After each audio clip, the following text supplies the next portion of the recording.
Jon Jones versus Stipe Miocic. November MSG, right? We had this rumor, and these two were going to get backburnered if Conor McGregor entered the pool and could fight Chandler. Was also a rumor. I believe both of these to be true. I can't guarantee either one of those is accurate. So, but in the meanwhile, it is now rumored, but to the appropriate levels, that Francis Ngannou versus Tyson Fury is done and is going to happen. Not only is it done and it's going to happen, it's going to be announced this week. And there's only one place that has the ability to lose the money that you're going to lose doing that match. Well, that happens to be the place that's rumored to be hosting the event. I mean, there's a lot of things that check off here. I'm not ready to tell you that fight's going to happen. Very good people have told you this 3 times, and they lied. So we'll wait for that announcement, but I do bring that to you because when we got that reported on the strongest of levels, which is one of the most powerful guys in boxing, Eddie Hearn, who came out and told Ariel Helwani the details on what is going on. It is now all of a sudden, okay, that's very believable. And that right away, after this came out, right away is the announcement of Stipe versus Jones. Are those two related and doesn't matter? Who knows? Who knows? There's some conspiracy, there's some beliefs out there. But I get asked my opinion on this. I get asked my opinion if there's counter-programming or if the announcement of these two heavyweights has to do with the announcement of these two heavyweights. Which one would you rather see? You're putting a fight fan in a very tough spot because the rules of the playground still apply to the octagon. It's the exact same rules with a different environment.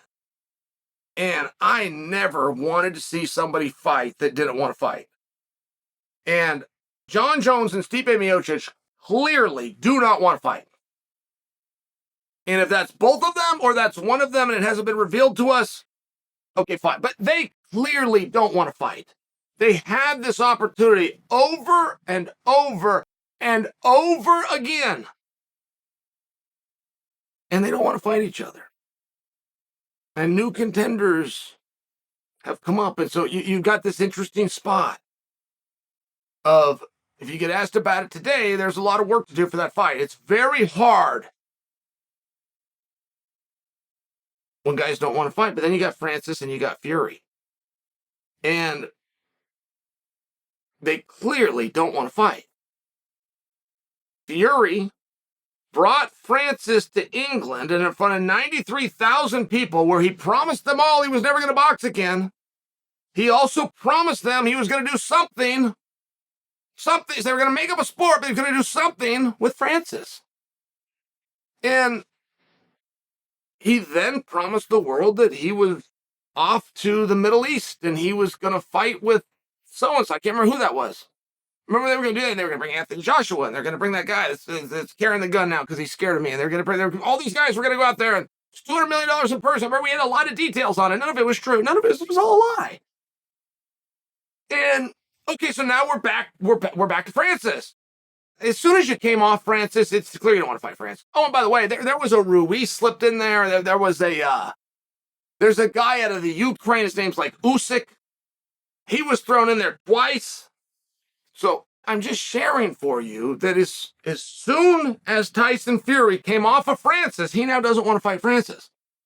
As soon as he tried to fight Usyk, as soon as he agreed to do the thing in the Middle East, as soon as he agreed to those things, he doesn't want to fight Francis. So now we're back at Francis. So now we've got 2 fights to choose from.